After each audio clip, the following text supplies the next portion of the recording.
Praise the lord. మార్చి 4వ తేదీ 2024. ఈరోజు దేవుని వాక్యం. మీ విరోధులందరూ ఎదురాడుటకును కాదనుటకు వీలు కాని వాక్కును జ్ఞానమును నేను మీకు అనుగ్రహింతును. లూకాసు వార్త 21వ అధ్యాయం 15వ వచనం. దేవుడు ఇచ్చినవి శ్రేష్టముగా ఉండును.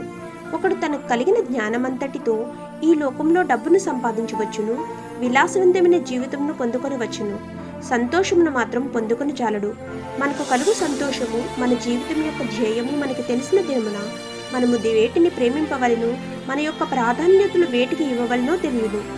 దేవుడు మనకు సమస్తమును అనుగ్రహింపడు, కానీ మనకు ఏవేవి అవసరాలో వాటిని మనకు అనుగ్రహించును.